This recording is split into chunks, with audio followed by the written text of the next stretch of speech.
गणनायकाय गणदैवताय गणाध्यक्षाय धीमहि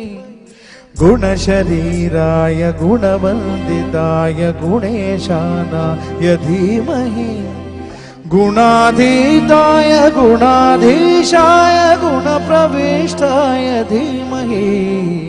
एकदन्ताय वक्रतुण्डाय गौरीतनयाय धीमहि गजेशानाय भालचन्द्राय श्रीगणेशाय धीमहि